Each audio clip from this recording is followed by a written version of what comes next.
So thank you everyone for coming to our Rounds on the Go seminar. My name is Melissa Henriksen. I'm with the Applied Research Institute at the University of Virginia.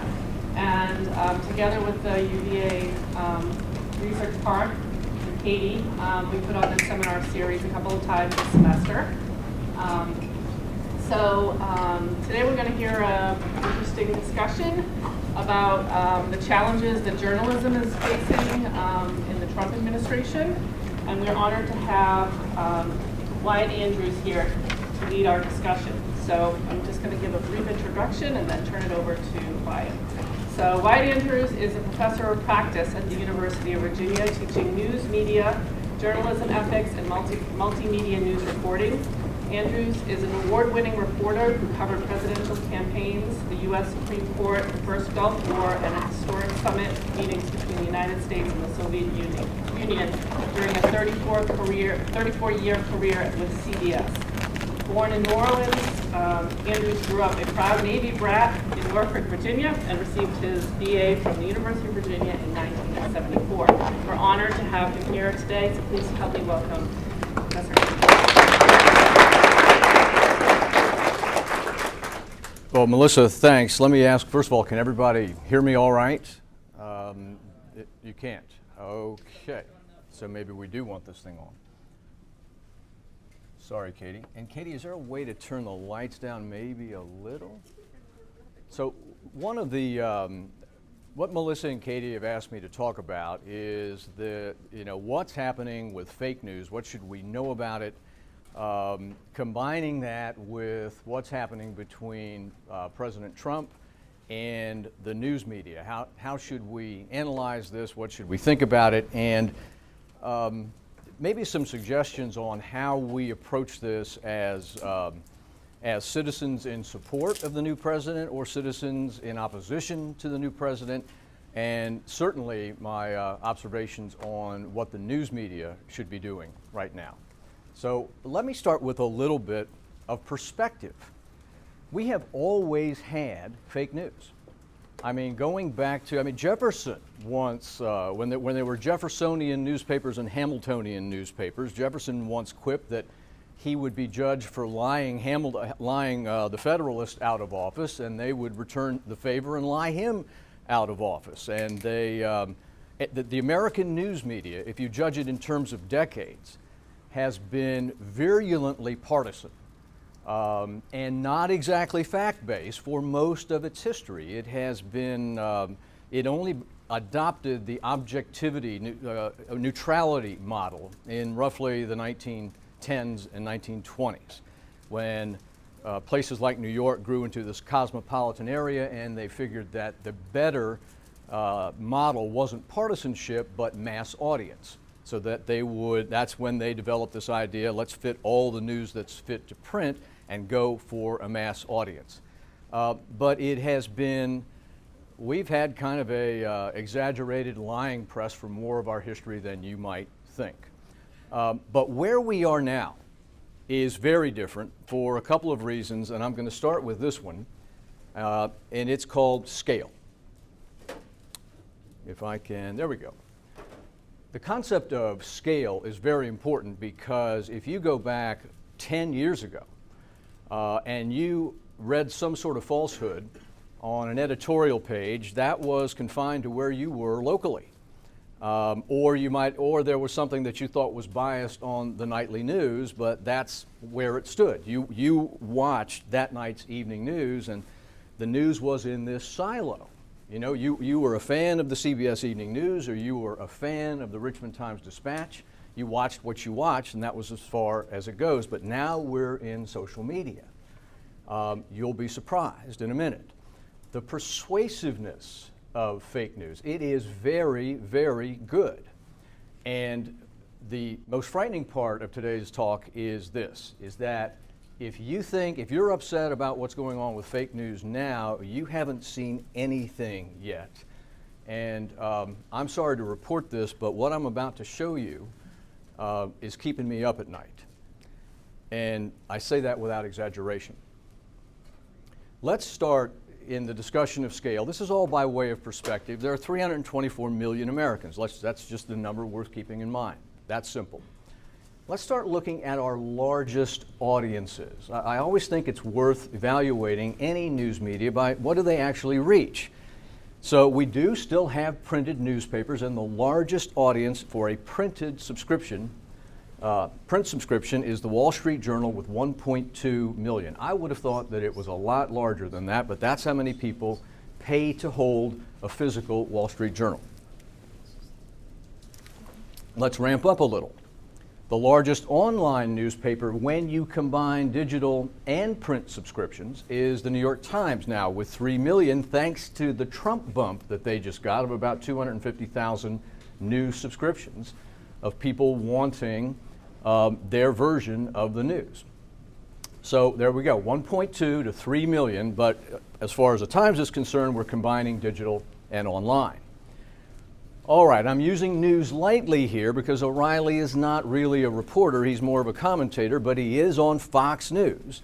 And so if you look at the three main cable news stations, O'Reilly's audience of 4.4 million is the largest by far, more than double his closest competitor, who is Rachel Maddow, at about 1.8 million. All right, so we're slowly ramping up, and then the king of daily newscast is this. From NBC News World Headquarters in New York, this is NBC Nightly News with Lester Holt. Lester Holt has a neck-and-neck lead with ABC, but he's generally number one at the legacy 6:30 p.m. broadcast. That's a huge audience, 9.2 million. Note how much larger that is than the New York Times. Note how much larger that is than the king of cable, Bill O'Reilly. So there's still a lot of college-educated, mostly older Americans who watch the legacy 6:30 broadcast. All right, now, the largest audience ever for an inauguration. We know that thanks to Sean Spicer. This was the largest audience to ever witness an inauguration, period, both in person and around the globe. This kind of dishonesty in the media, the challenging that bringing about our nation together, is making it more difficult. Yeah, that dishonest media drew all that white space in that tweeted photograph, right? I mean, I physically covered them all during the 2008 and 2009 inauguration of President Obama, and this spot right here is just after this. One more square of them all later, and you reach the Washington Monument, and it was packed to this point. Absolutely. Standing room only, packed to that point. And so, but that moment from Sean Spicer, the largest audience to witness an inauguration, period, in case you guys didn't get the emphasis, was subject to a wonderful send-up last Saturday night. I'd like to begin today by apologizing on behalf of you to me for how you have treated me these last 2 weeks. And that apology is not accepted. All right, if you haven't seen Melissa McCarthy's send-up, it's on YouTube, and I would commend it to you. But I digress. Let's go back to Lester Holt's 9.2 million. Now let's talk about Facebook. All right, and this is what I mean by scale. Last year, actually now 2 years ago, the Pew Research Center did a scientific nationwide survey. I don't know if you can see it very well, but Facebook now reaches 67% of U.S. adults. So it's no longer a teenager thing. That's the point of that statistic. But 2/3 of those adults say that they get their news on Facebook. Don't say how much. It doesn't say whether it's every day or every month, but 2/3 of the adults who are on Facebook get their news there, typically from their news feed or the trending feature that's on the upper right. If you do that math, that's 44% of the general population, and that makes the potential audience of Facebook for news 143 million Americans. That boggles the mind when you think of the scaling up from the print edition of the Wall Street Journal at 1 million and the potential reach of Facebook at 143 million. The reason that's important is that because of this statistic right here, every publisher in the United States gives their content to Facebook. They used to be concerned about Facebook sharing, their stuff. There was a copyright violation, maybe Facebook should be paying. That's over.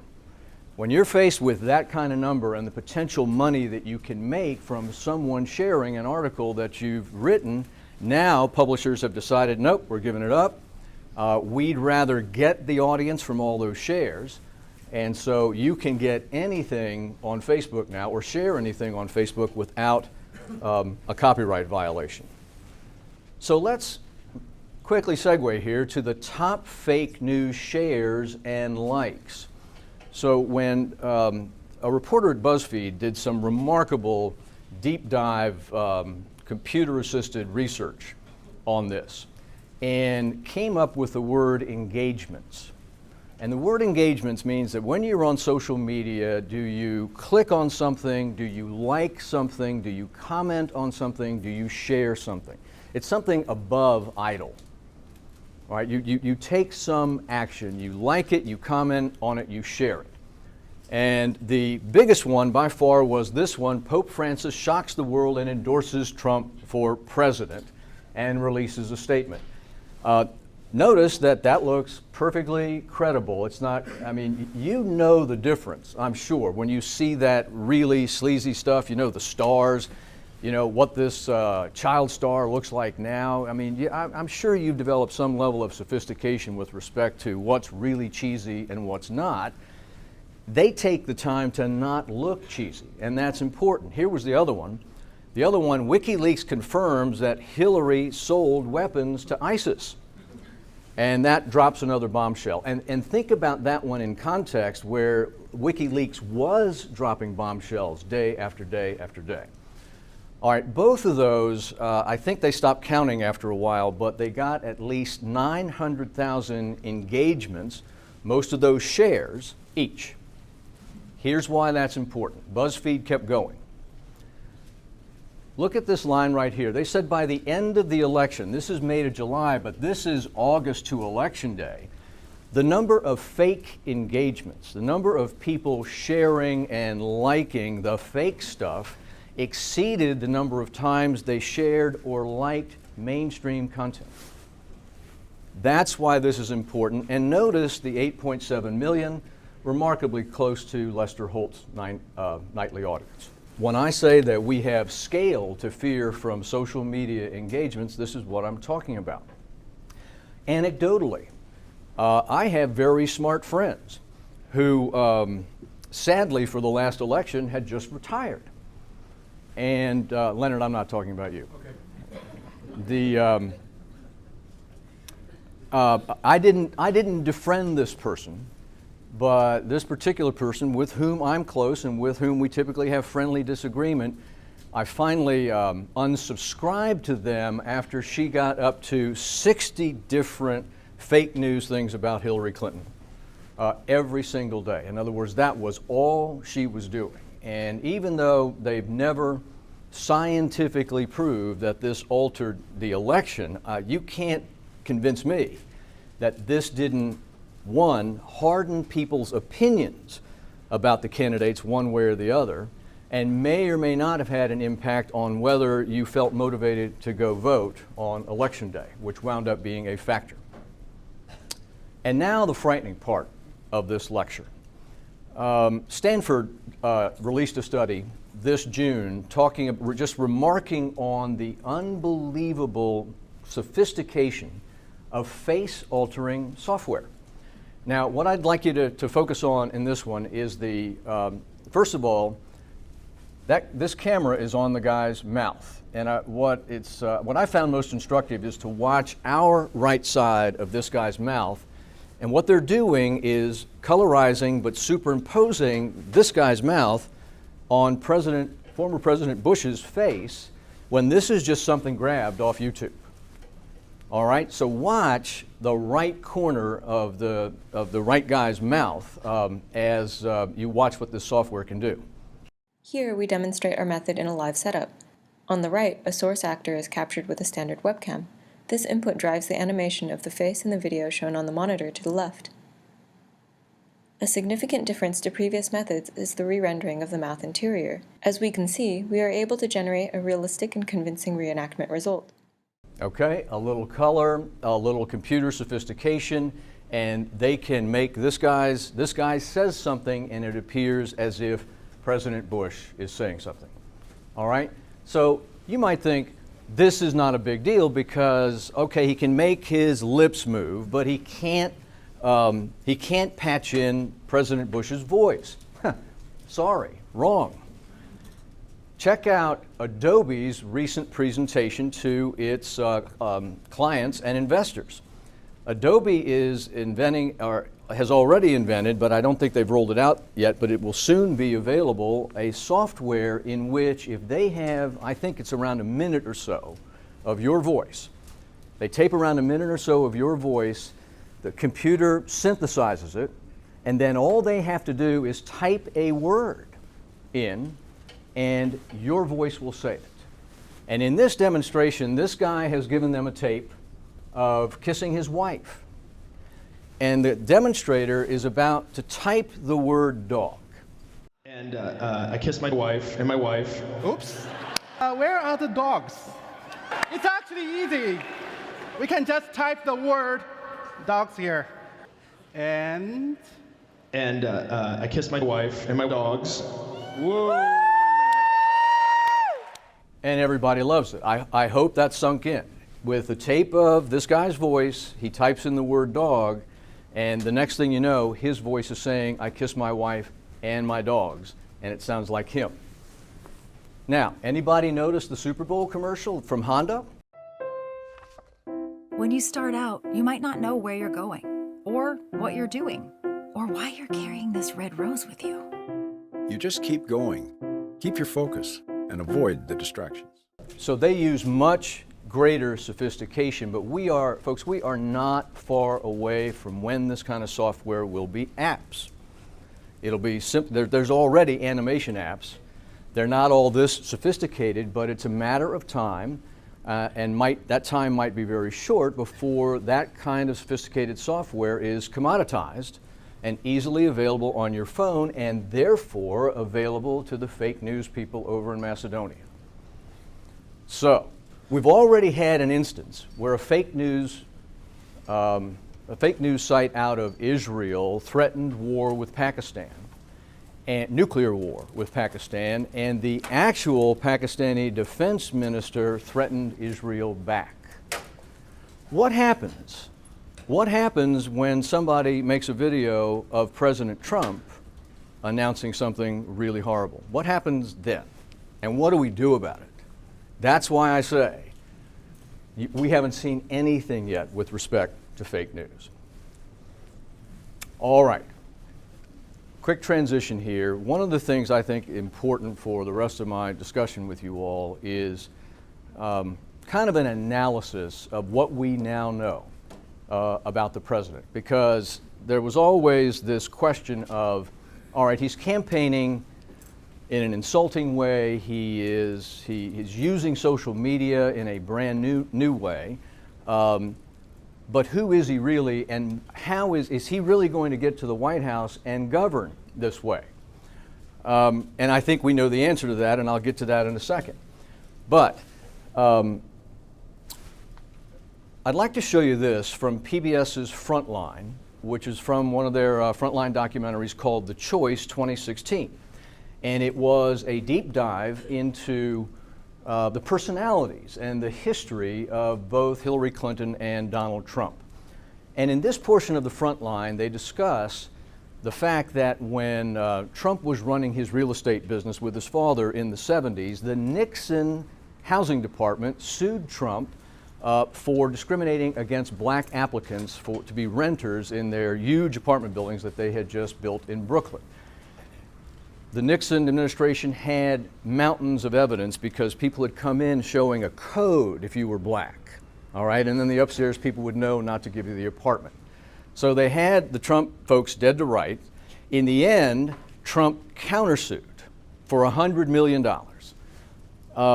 and settled, which is typically the way, I mean, then and now the typical way is to settle this. He didn't have to admit fault, but he did have to pay a little amount of money, had to agree never to do what he didn't do again, and he had to, and he was forced to retrain his entire workforce in ways to treat people fairly and not discriminate, right? But it turns out he was being mentored in that process by the famous, some would say infamous, nasty super lawyer, Roy Cohn.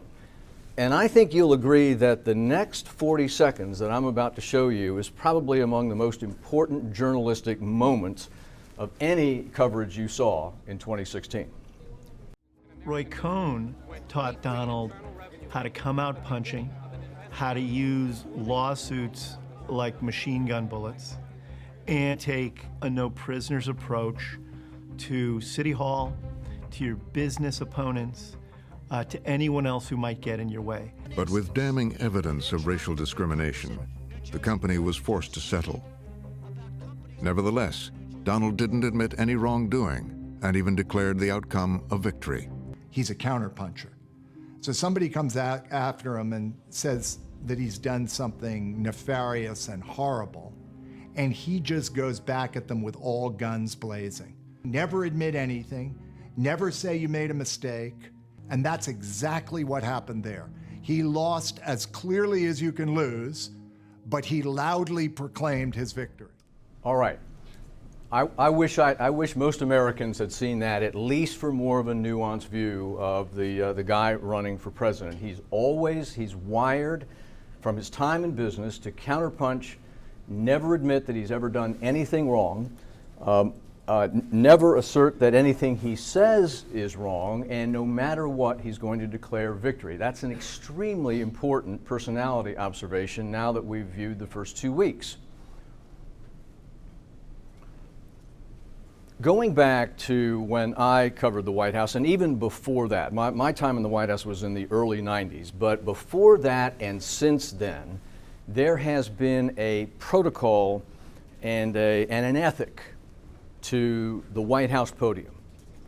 It's important to remember that from the White House podium is where we get major announcements about war and peace, about friends and enemies, about relationships with Congress, and about how about where the economy is going to go and who benefits from that. And so there has always been this convention. There's always been this ethical standard of you can do a lot of things from that White House podium. Can you spin? Can you argue? Can you exaggerate? Yes. But for every press secretary, credibility and factuality was coin of the realm. All right, and so the idea, purposeful falsehood, no. So reporters went in there with the expectation that press secretaries and presidents valued the factual accuracy of things coming out of that podium, even if they were exaggerated and politically spun. That was considered part of the process, and it was the reporter's job in that room and elsewhere to kind of puncture through where it was exaggeration. But the idea of using that podium for a purposeful falsehood is new. And it also represents, and that happened when Sean Spicer said that, remember, that was the day after the inauguration. So day one, they're announcing that this pattern of falsehood, this pattern of never admitting fault, this pattern demonstrating a clearly very thin skin, was not just going to be the way he campaigned, but the way he governed. That was very, very important, and that podium might be used in a way it had not been used before. In defense of that, and then after that, they didn't just come out and say, okay, we shouldn't have said that. They doubled down with this word, these two words that are now burned into the national consciousness. So don't be so overly dramatic about it, Chuck. You're saying it's a falsehood, and they're giving, Sean Spicer, our press secretary, gave alternative facts to that. But the point remains. Wait a minute. Alternative facts? Alternative facts, 4 of the 5 facts he uttered. The Hey, one Chuck, thing he why- got hey, right Chuck. was Zeke Miller. 4 of the 5 facts he uttered were just not true. Look, alternative facts are not facts. They're falsehoods.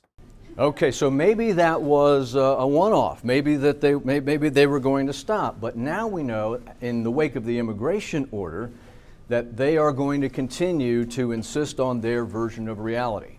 And we saw that on Sunday night. When the president said two things, that it went out really smoothly, the immigration ban, and that it only impacted 109 people. Here's what's really important about that. When the president says that, that's arguably the number of people who were detained at airports for any length of time and questioned severely and then released. But that vastly understates the problem.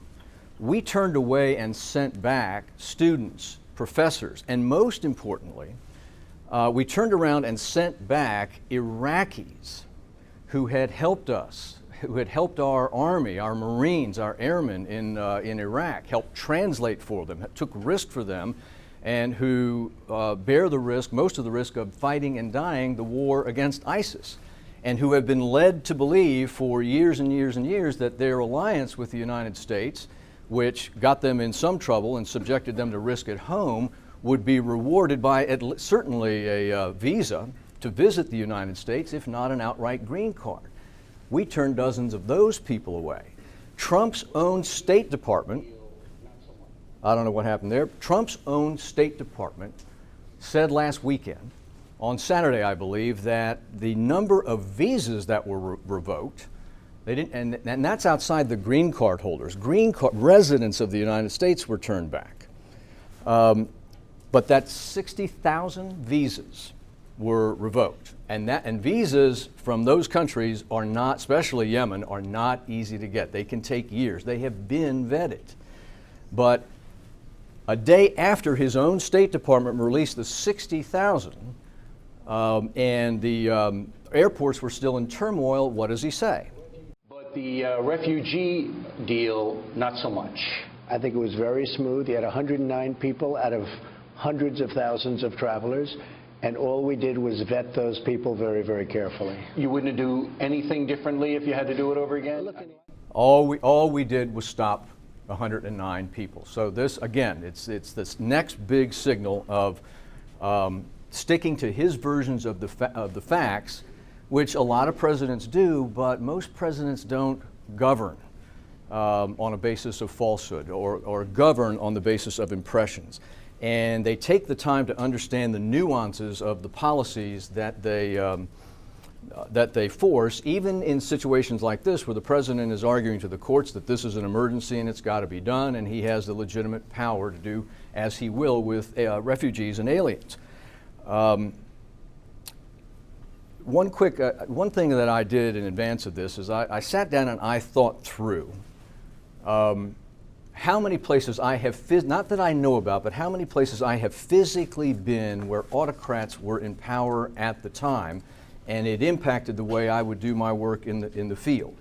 The Philippines under Ferdinand Marcos, Egypt under Mubarak, Saudi Arabia under 2 kings. I'm embarrassed to admit this, I actually covered Haiti under Baby Doc. I'm that old.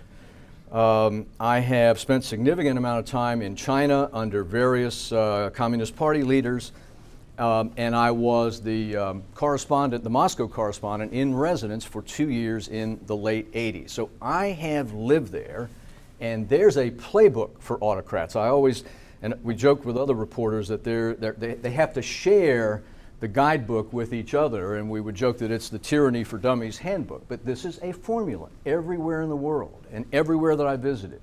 The first thing you have to do is control, typically buy off, the military and the police. Then you manage to intimidate the judiciary, typically by firing 2 or 3 of them until the word gets out. Then you intimidate or, where necessary, arrest the media, or you drive wedges between the media, and you create a situation in your intimidation of the media where any challenge to fearless leader becomes unpatriotic. You set up the media as an enemy of the state. It's in the playbook. I'm sure it's circulating somewhere, but it's almost fail-safe. Let's talk about the intimidation of a judge. So what's going on in our federal courts? So a Republican-nominated judge issues this temporary restraining order while they sort out this question of, does the president have this power, or is there irreparable harm happening, especially to the green card residents who had the right to come back? And Trump's first tweet was to call Robart this so-called judge. His second tweet was this one, to insist that any attack that the United States might suffer might now be Judge Robart's fault. This is incredible. This has never happened in modern history where a president would insult a sitting judge in this way. Can't believe a judge would put our country in such peril. If something bad happens, blame him and the court system. Trump's never wrong. Everyone else is to blame. It's right out of the handbook. Blame him and the court system. Trump wasn't finished. Then it went to the appeals court the other night in San Francisco. And they are one of the courts. The appellate court in San Francisco is one of the courts that will sometimes let in cameras, but the other day let in audio, and the audio went live on TV. Here's what the president said about the appeals court after he attacked them for having second and third grade educations. And I want to tell you, I listened to a bunch of stuff last night on television that was disgraceful. It was disgraceful. And why was it disgraceful? It was disgraceful because it challenged fearless leader. His own nominee for the Supreme Court yesterday stood up to him. Very interesting, in a way that a lot of Republicans have not, calling those comments disheartening and demoralizing. Also very interesting, Trump's sister is a federal court judge. He knows better. This is purposeful. Let's talk about Trump's attacks on the media. So there's your intimidation of judges. Now your intimidation of and the attempt to delegitimize the news media. This is what he said at the CIA when he was there ostensibly to honor the CIA agents who had fallen. That's why he's in front of that sacred wall. All of those stars are fallen CIA officers who are anonymous. I have a running war with the media. They are among the most dishonest human beings on earth. Right?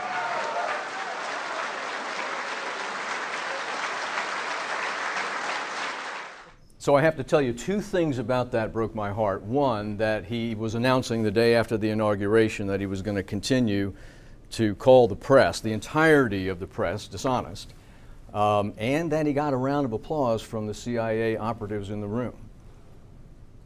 Here he was the other night. It's gotten to a point where it's not even being reported. And in many cases, the very, very dishonest press doesn't want to report it. They have their reasons, and you understand that. Trump administration is now saying that, as a way to justify the immigration ban, that the danger is much more than you'll ever realize because the dishonest media are not reporting the terror attacks. It is an outrageous claim when you consider that so many reporters are the ones brave enough to be out in those countries where these things happen and facing some of these attacks themselves. But again, delegitimize, nothing's ever his fault, and he's setting up the media as an enemy of the people. Let's move to Turkey. What's going on in Turkey? President Erdogan there is, guess what? Saying that the press is the enemy of the state. They are helping the terrorists, whether they are pro-Kurdish media or not. Ever since the coup last summer, Erdogan has been on a rant and a roll in terms of arresting journalists and shutting newspapers down in the name of national security after having first delegitimized them as being in league with the terrorists. Here's the count. As of yesterday, 81 reporters are sitting in jail. 178 news outlets have been closed. And folks, these are not pro-Kurdish journalists. These are mainstream Istanbul bloggers and columnists. Now, if you think that it's an exaggeration That's probably fair. We're not arresting reporters. So here was an interview 2 weeks ago on a really good broadcast, Reliable Sources, with Brian Stelter on CNN. And here's a journalist, Mahir Zainalov, who got kicked out of Turkey 2 years ago. And when Brian asked him, isn't that an exaggeration to compare the United States to Turkey, Mahir says, basically, little boy, this is how it starts. And if there's anyone who is saying that this cannot happen here in the United States, they're significantly underestimating how leaders, including in democratic countries, can undermine media freedom and with that, democracy. We're not seeing newspapers shut down. We're not seeing journalists in jail. Is it not a big exaggeration to try to compare Trump to what we've seen in Turkey, for example? And only a few years ago, I mean, it was unthinkable that we would see a lot of journalists being put in jail and also a lot of newspapers, including my own, being shut down. And Erdogan, President Erdogan, has been exploiting fault lines among the media outlets because whenever they attack one media outlet, the others remain silent. Erdogan did this by first driving wedges between the press, singling some members of the press out and relying on the fact that the rest of the press would stay silent. And he said, and when Brian said, yeah, but we're not arresting anybody, and he said to Brian, yeah, but don't you get it? This is how it starts. If he successfully delegitimizes you and then makes it seem like you're against the protection of the country, all of a sudden the arrest of journalists becomes normal. I mean, obviously we have more protections than that, but this line that this is how it starts is, again, right from the formula of autocracy. Then there was this, remember this from Steve Bannon, talking about the media, how the media should be embarrassed about the election and humiliated and keep its mouth shut because the media, not Democrats, is the opposition party, and the media don't understand this country and don't understand why Trump is president. This is all of the same piece. The media, folks, are not on your side. One quick observation, slipping back into perspective, is that Trump surprised everyone, including himself. They were not prepared to be elected that night, so it's very funny to say that the media missed it. You know, the inner circle from Trump admits that they were surprised. But every president makes the mistake of thinking that their mandate is larger than it is, except with this time, it's worse than you might think. So for example, I remember in 2004, the Bush-Kerry election was extremely close. It came down to, I think, 100,000 votes in Ohio, where Bush did a better job of getting out the vote. Switch 100,000 votes in Ohio and there would have been President Kerry. All right, so sometimes elections are razor thin, but Trump sees himself as as the leader of a mass protest movement of angry Americans who want to blow up Washington. And obviously that's the platform on which he got elected. He has a point. I think as Americans we need to respect the fact that you might not like how he won the election, but he won the election. But let's examine that. And I think that Trump, like other presidents before him, and I remember when, let me quickly digress, President Bush, I remember him coming into the briefing room and saying, I think the first thing I'm going to do with my mandate is privatize Social Security. He won on a national security mandate because we were still in the middle of the Iraq War, right? But he saw his mandate as, you know, I'm the leader of all these people now, and we've always wanted to privatize Social Security. We can do this now. And the House leadership, I mean, the Republican leadership on the Hill told him no in about 30 nanoseconds. They always think they're the leader of something larger. And again, I think he has a point. It was largely dispossessed, minimum wage, angry, white America, not so much minimum wage, but paycheck to paycheck America, angry about the corrupt way that Washington works or doesn't work, wanted to send a message through Donald Trump. I think as Americans, we've got to recognize that and respect that, as does he. But I don't think his hold on this electorate is as large as he thinks, and let me explain why. So, he's the 45th president, right? But his real number, think about this, is 46. He got 46% of the vote.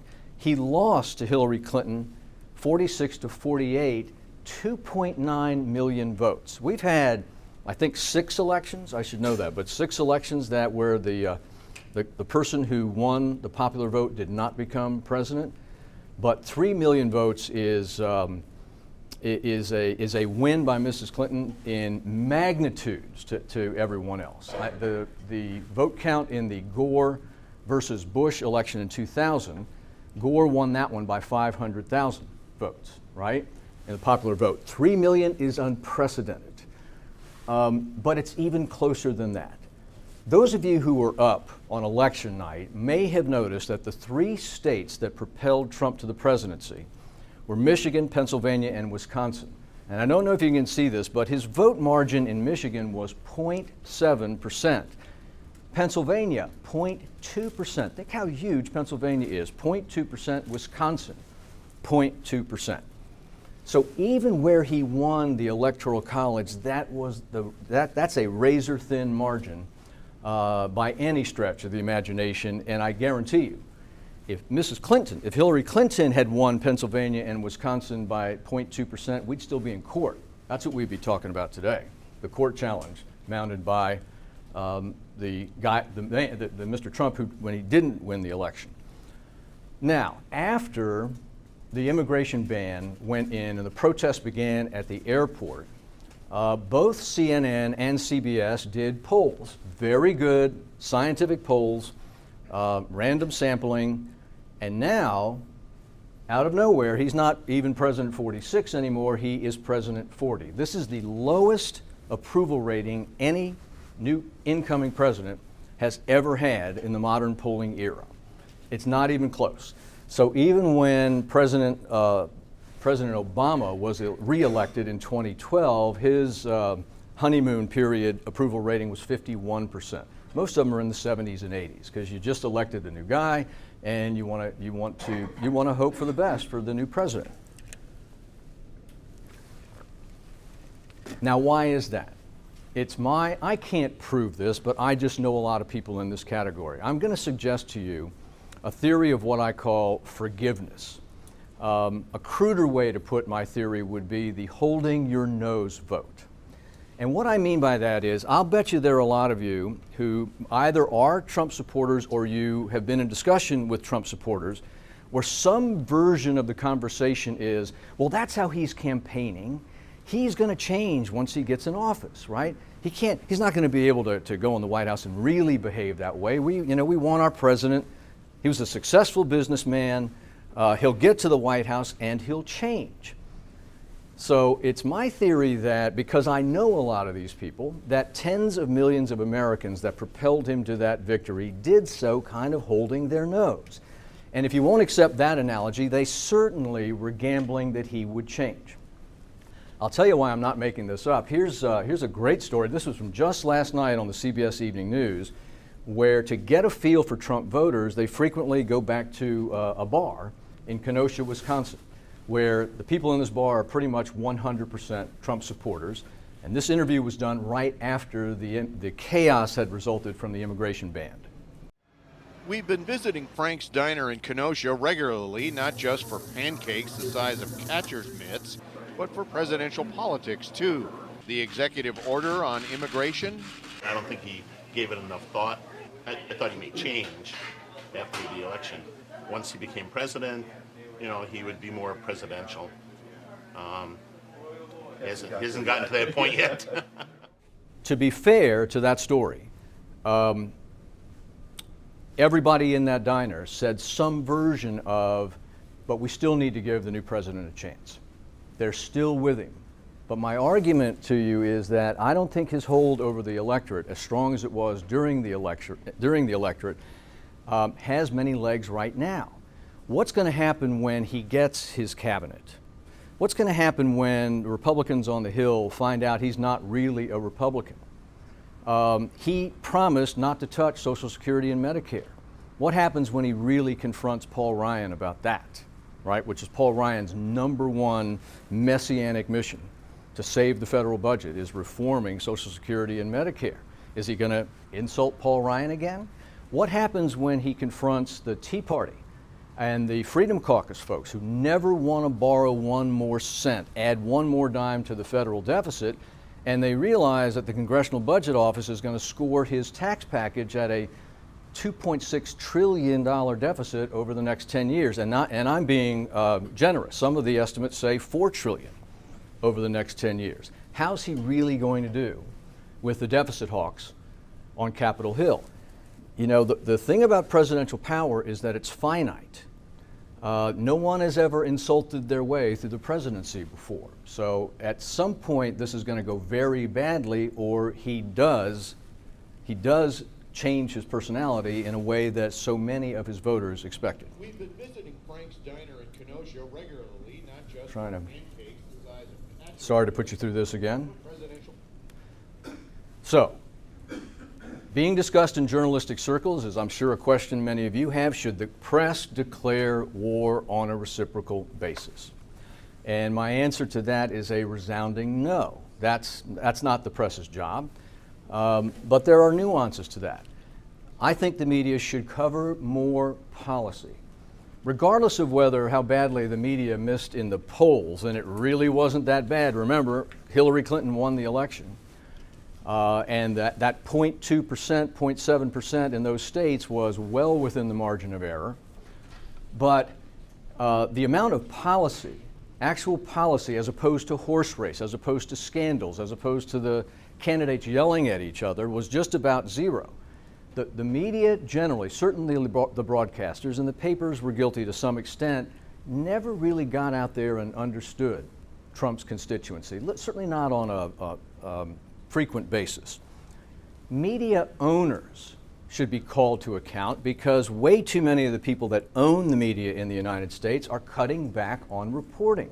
You're going to see headlines this morning about cutbacks at the Wall Street Journal, which is owned by who? News Corp, which is owned by who? Rupert Murdoch. Rupert Murdoch, none of Rupert Murdoch's corporations are poor. They're making a lot of money. This is a choice to cut back on reporters. The media should not declare war on the president. They should declare war on provable falsehoods, flat out.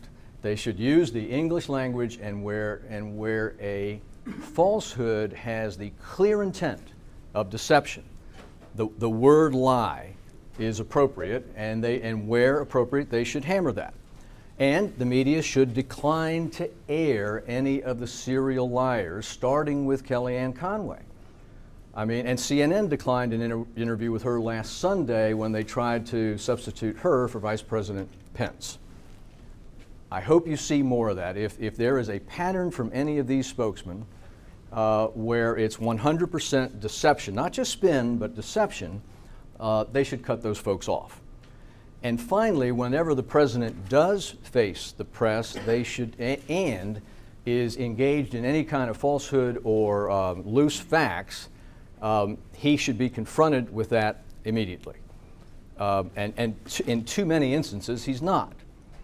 Let me go back to policy 1 second. According to the guy who tracks this, Andrew Tyndall, and he publishes the Tyndall Report, here is the amount of policy the main three networks did in 2008. This is McCain and Barack Obama. CBS News, I mean, actual policy, what do these folks stand for? I'm very proud of the 119 because I played a major role in that. I was kind of the policy guy for the evening news in 08. NBC News with 66 and 41. This next stat is going to shock you. In the Clinton-Trump election, CBS News went down to 18 minutes, 9 for NBC and 9 for ABC. That's 32 minutes of non-horse race coverage on the legacy broadcast evening news with those huge audiences. People asked Mr. Tyndall, what did he mean? He meant there was never a piece on the evening news on trade, healthcare, climate change, drugs, poverty, guns, infrastructure, deficit. Zero. That's scandalous. And that's the media's fault. The media should improve its connection with the American people and force itself to cover more policy. It has convinced itself that all you want is the horse race, and I just don't think that's true. Some people dispute that, but that's on them. Not to mention that these are all the folks who have the broadcast licenses for free and who've all committed to broadcast in the public interest. That's also an important factor.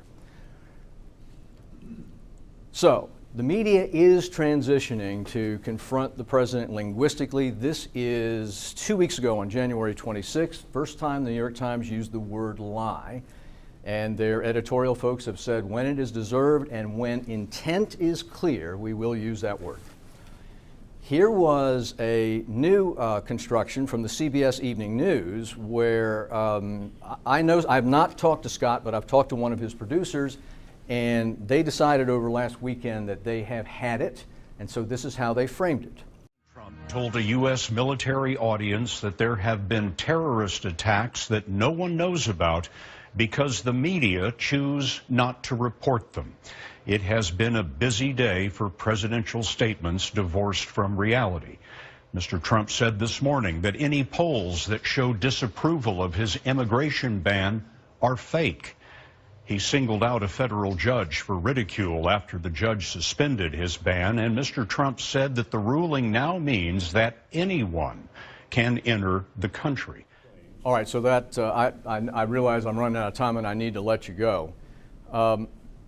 If you have been tracking the administration's war with CNN, there was an instance where BuzzFeed reported the entire unconfirmed dossier, supposedly, that the KGB had on President Trump.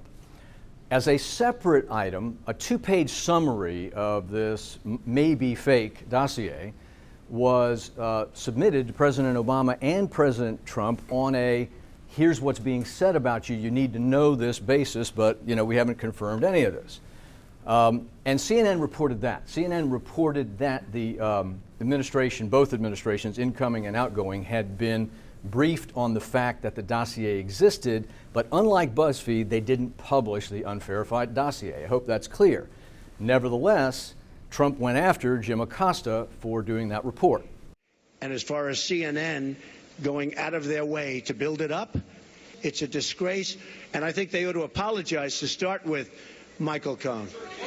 Can you state categorically, Mr. President-elect, can you give us a question? You're attacking us. Can you give us a question? Don't be rude. No, I'm not going to give you a question. I'm not going to give you a question. Can you state categorically? You are fake news. Sir. So that's one of the ugliest confrontations between a president and a reporter I have ever seen. And what I think should have happened, I don't think the media should cooperate with each other, but I do think in instances like this, the next reporter up should say, the next reporter ask a completely different question, but the next reporter up ought to say something like, Mr. President, you said that they were fake news. I'd like you to defend that, please. That's what I mean by any time this comes up where he tries to delegitimize the news media, he needs to be asked to explain and back it up. This is clear to me. Facebook has to be pressured into labeling, not censoring, we don't want that, but labeling provable falsehoods. They have started a process where they're working with PolitiFact, FactCheck.org, Snopes, all those folks, figuring out a way that when something is shared on the Facebook platform, there will be some sort of very visible disclaimer of this, the facts in this post are disputed and here's why, so that you can, and if you, anybody who's fans of Snope or PolitiFact know that when they say something's false, you get an article with footnotes.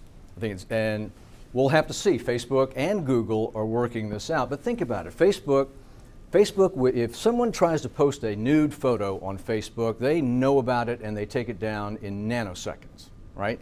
They're sharp about that. They can do this. And you and the public. Trump likes to make war on social media. I would, if you think you need to engage as citizens, my first advice is to go where he is. He's on social media, and support those places that let's all become advocates for the facts. That's a way to look at it, whether you like him or not. We all have an interest in governance based on reality, policy based on reality, the treatment of people and allies based on real things. So get on social media and share those networks, those areas where you know facts are being distributed. The second thing, support the fact-based media, like the 275,000 people who just paid for the New York Times. Way too many of you, I bet, you can admit it, are getting most of your media for free. You know what happens when you get media for free? They fire reporters, like the Wall Street Journal is today. The last thing is, if you're really mad about all this, vote. And this is a challenge. In Virginia, we're first up. If you really want to make a statement about what just happened in the last election, become an activist and vote. Give you an example. In 2008, President Obama was elected by a very good margin, 51-52% here in Virginia. He took Virginia. The very next year, Republicans had risen up in anger, and we elected a Republican governor, Bob McDonnell, by I think a 54% margin. It's possible. We've done this before. The other side rises up, and for Republicans in 2009, it was all about making a statement. This was all about, hey, President Obama, Bob McDonnell is our answer to you. Not saying anything about Bob McDonnell. I'm talking about, you feel badly about this? You're in line. Virginia is in line right now. I have to mention something about Jefferson. This is the war that we're really fighting now is larger than the press and the president. It is a war against a number of our citizens who are willfully keeping themselves in the dark. It's against citizen ignorance. And that's why I recommend to everybody, if you're incensed about this, get more active on social media than you are in defense of facts. Jefferson was all about the informed citizens. It's part of the reason why he founded this place. But he directly talked about the press being the leading protection against tyranny. He wanted it in the Bill of Rights that information didn't belong to the state, it belonged to the people through the proxy of the news media. He said this in 1823 when he was really old and after he had been trashed by the newspapers when he was in office. The security of all of us is in a free press, and the force of public opinion can't be resisted when permitted freely to be expressed. So I hope something in here was thought-provoking in some way. I'm grateful for your time and attention. Melissa, grateful for the invitation. And if we have any time for questions, I'm happy to stay a little bit longer. Thank you.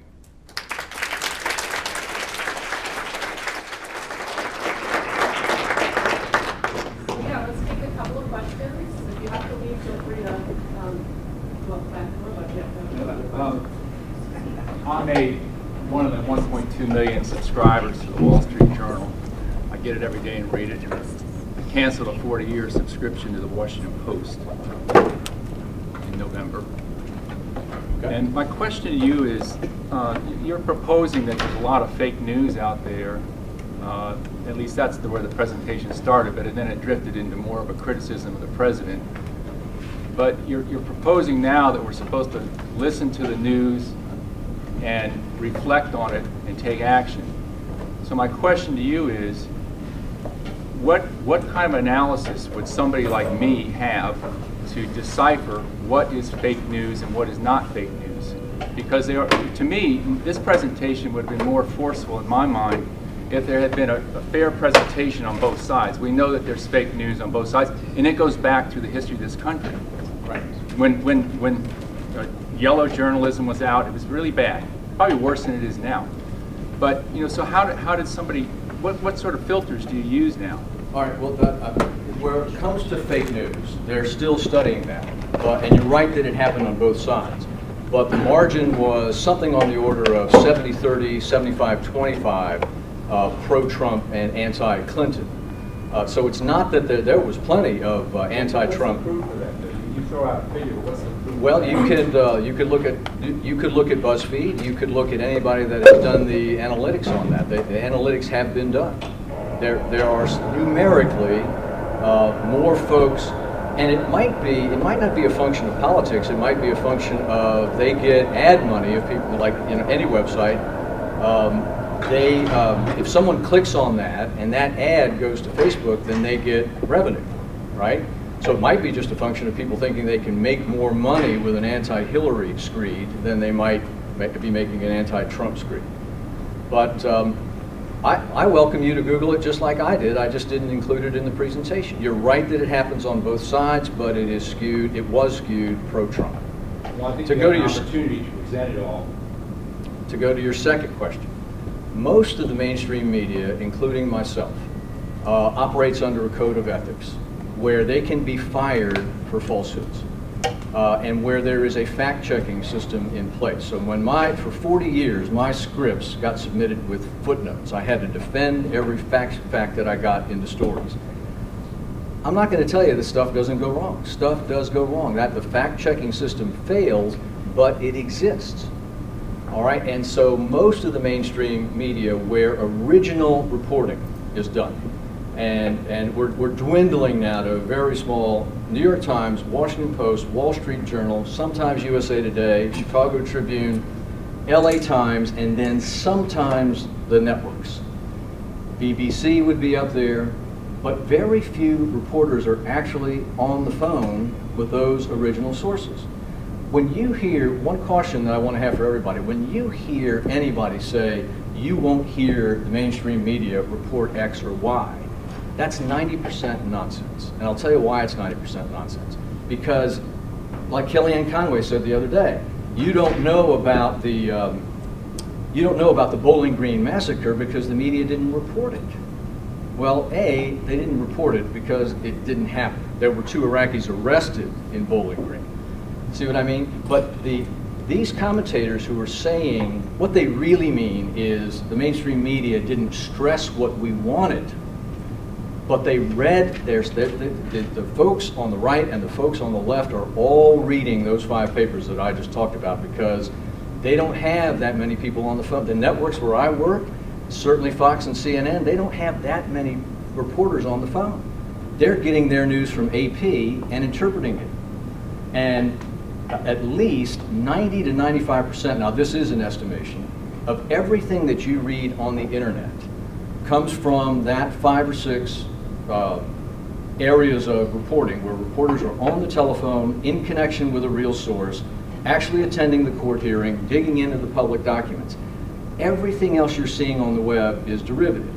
And if you don't think I'm right, drill into whatever website that you look at, drill into how many times that is bylined, by a reporter from that organization as opposed to taken from a news agency like Reuters or AP or somewhere else, or they don't tell you where it came from. Well, and that's been going on for years. It's what I call data magnification, information magnification, to the point where it's repeated so many times it becomes a fact. Nobody's gone back to the original source. This has been going on in the environmental movement. Not that I'm against the environmental movement. A lot of things are said and they're repeated in other pieces, and they're not going back to the original source. So after a while, readers get this information from the same source, or different sources over and over again, and they don't go back. So let me move on. But you ask how to assess. I teach this very thing to my students. You ask how to assess. When you read anything, ask it with a critical eye on where it came from, and what is what I am reading or viewing written by this reporter. If not, it was derived from someone else. And a lot of them pay for the Associated Press, that's fine, but that's a way to look at it. Can we take a question? I'm sorry, I'm a recovering journalist myself. So one of the things that I wanted to point out is that some of the statements that President Trump made are categorically false. They're knowingly false. They are empirically false. We know that. They're lies. Yeah, they are, but there are lies on both sides. That's my point. But I'm sorry. I guess I'm not understanding how it's okay for the president to lie because politicians lie. Nobody said it was okay. But you're implying that. I'm not implying anything. I'm saying that most people need to see both sides. I'm sorry. The photograph showed 888,000 people in 2009 and 160,000. I'm sorry, 560,000 in this year. So I mean that's not up for debate. To you, Mr. Andrews, I understand how it's easy to be dissatisfied with the press. There's Jason Blair, there's Judy Miller, there's Brian Williams, and Lester Holt led a newscast with Mary Tyler Moore's death. I mean, she died, she was dead at this hour. That was not leaked news. So even more than the owners not firing journalists, journalists have to get better at telling stories that are true and giving people broccoli as well as fruit. Well, everybody led with that. Everybody led with Mary Tyler Moore because of the cultural implications of what she represented. All the papers, all the broadcasts led with that. But you mentioned Jason Blair, Judy Miller, and I could add Dan Rather and Brian Williams. What do they have in common? They committed factual error and got fired. Now, any of you who are fans or believe yourselves fully informed by anything from the right-wing media, has anybody gotten fired there? That's a sign of where codes of ethics are imposed and where they are not. That's important. My boss, Dan Rather, stretched one fact, and it was an important fact, but he stretched the truth on whether the documents he had on former President Bush were accurate, and got fired. Brian Williams stretched his war experience, got fired. Sir. Hi, I'm going to stand up so people can hear me. It's a double-barreled question. You talked about sourcing. I learned in high school journalism you should try to have two sources. And during the campaign, I was bothered by the number of mainstream media who reported on hacked emails directly from Wikimedia that they couldn't, WikiLeaks, that they couldn't confirm. Right. WikiLeaks says this, and they treated it as news, as sourced when they couldn't even source where they came from in the first place.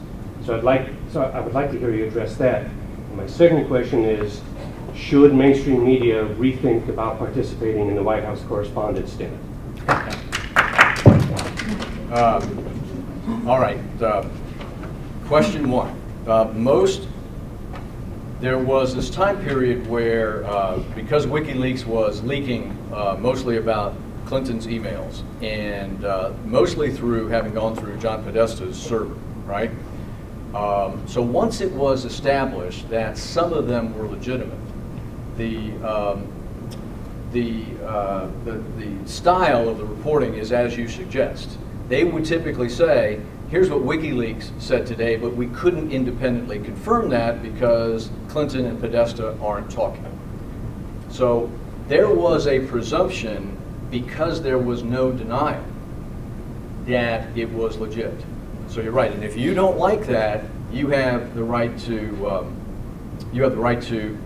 be a free American citizen and think that that's not credible. On the other hand, they were making the judgment that the things that Hillary Clinton doesn't like, she will immediately deny, and she's gone radio silent on this one, and until we hear otherwise, we'll report it with transparency. That's option two. Reporting with transparency, which is we've got this, it's pretty explosive, but we have not confirmed it because they're not talking. That gives you enough to make your decision on. The alternative is for this to be as legit as it was and not report it. All right, so that put most members of the mainstream media who reported it in that way in a very, very tough spot, and where they came out with, just tell the folks it's unconfirmed. Hope that answered it. Was there another part of the question? I'm sorry. White House Correspondents' Dinner. White House Correspondents. That thing has been a travesty for years, and I say this as someone who went to it as early as, the last one I went to I think was 2 years ago, 3 years ago, I can't remember.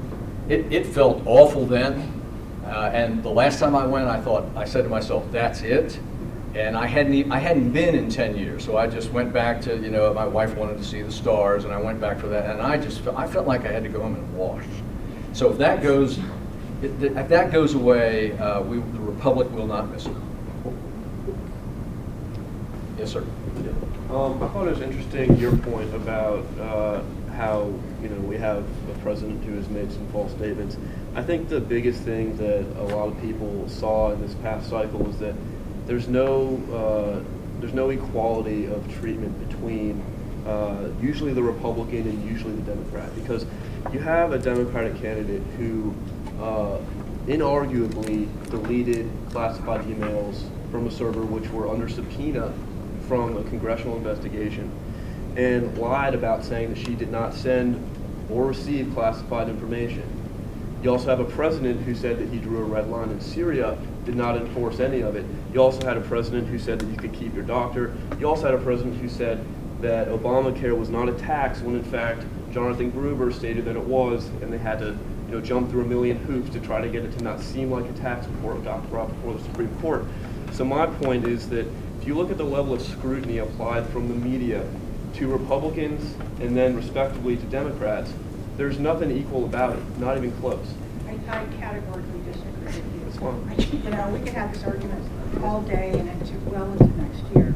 But from my perspective, the news media gave President Trump a real pass. He was not, I actually covered the first Clinton election, and the kind of scrutiny Perot and Bush and Clinton got is just extraordinary compared to what, Trump didn't have press conferences. Trump didn't talk to reporters. I have a friend who's a young journalist for an outfit called Foxtrot Alpha. He was here a couple of weeks ago talking about this, and he covered the election for Fusion. And when President Trump went after Jim Acosta, he said he would have taken his stuff and gone home because he stayed. He called that a punk move. Arguably, the press ought not be in the West Wing. In order for it to be completely independent. That is also a different.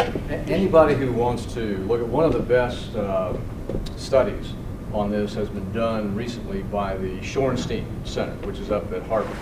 And they looked at the tone of coverage. They look at the tone, but the tone of coverage in terms of negatives was really negative against Hillary Clinton, but it was also really negative against Trump. That's worth a read, because I know that is the feeling among conservative circles, that it is imbalanced. But I would also ask you, where did you hear about all those stories? You heard it in the supposedly liberal mainstream media. That's where they came from. The New York Times broke the email story. So let's talk about the degrees of difference here really quickly between the improprieties of Donald Trump and those of the Hillary Clinton.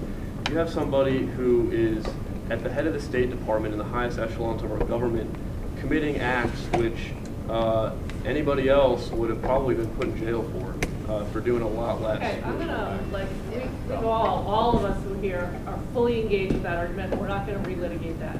I'm sure you don't want to. I have a question about the strategy that you mentioned of forcing people to defend their lies. And Not sure I said force. I'm sorry. The media should call them to defend it. And my question is based on this. When you hear it, you typically know it's a lie. I do. You do. The person who makes the comment never says, "Oh, I lied," but it does keep them in the news cycle constantly. And so instead of just being someone getting up saying, this person lied, and then moving on, they're on every single station for 2 days. Yeah, you're right. And it gives them that much more credit, it seems. Yeah.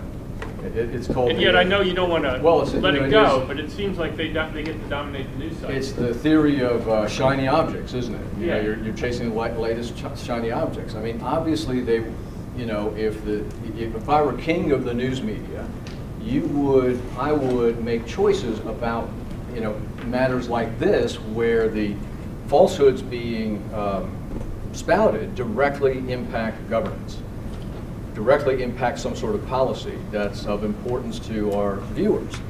And the other thing that I would take special care to, and I should have said this on my slide presentation, is that the public now has, because so much of these shiny object debates have eat so much of the airtime, as you point out, the press has a special obligation now to pay attention to what they're not covering, to pay attention to what's going on, deep dive, while arguably some of the more superficial stuff is taking all the oxygen from the room. One more question? Yes, sir. Yes. There was never college poll out today. You may have seen where The argument is that the Trump administration is seen as more truthful than the media. It's by a few percent, which is not.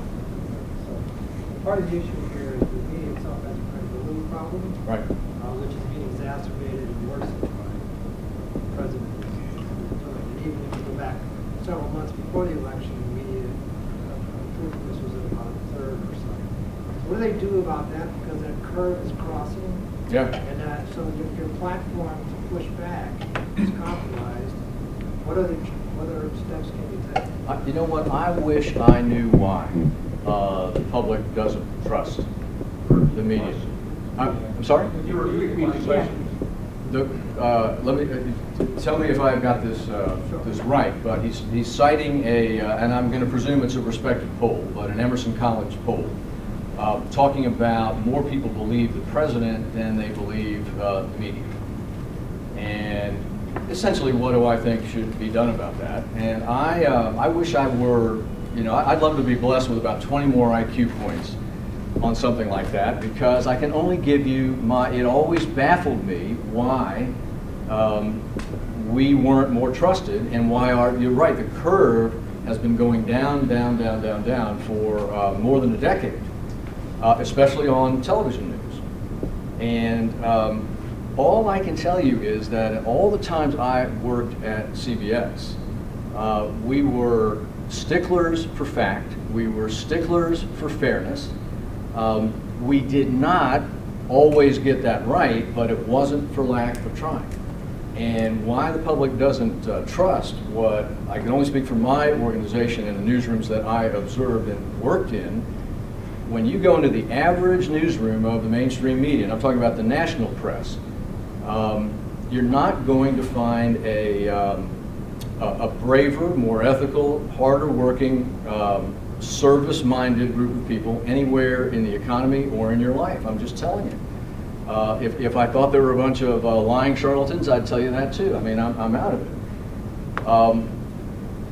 That I have to say something. That's not true at local news. You talk to any of our public officials, and they, in this time when all of the local reporters are competing to be the first and get out there with their tweets and things like that, they can't stand the number of times that local reporters get things wrong. So my argument to you is that we would frequently get things wrong, but never purposely so. Not once, not ever. Dan Rather would be the exception that one time.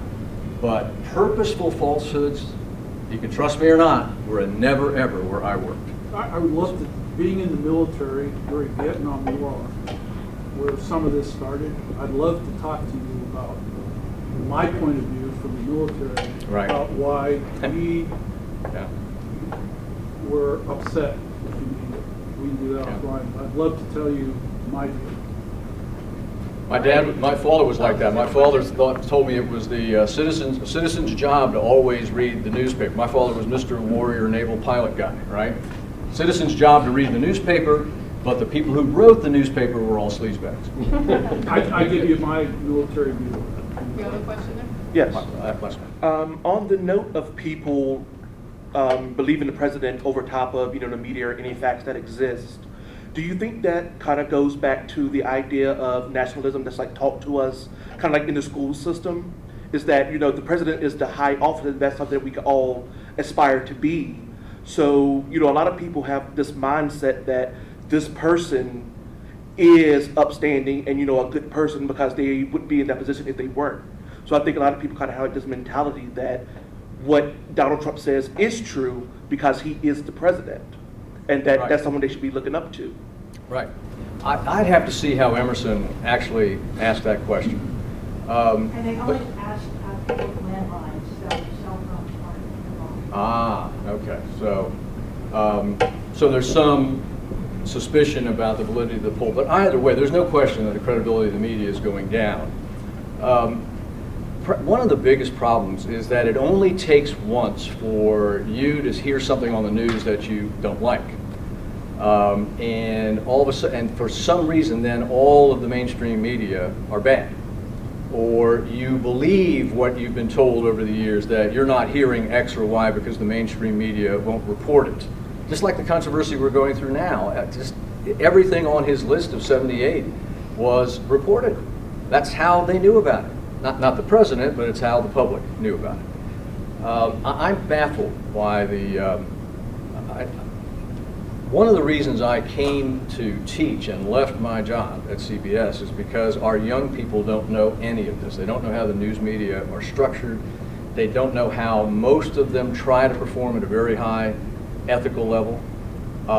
And you know, I'll tell you what I don't know. I don't know why we have failed in the public trust, and I wish we had studied it more when I was there. All right, thank you. All right, thanks for your attention.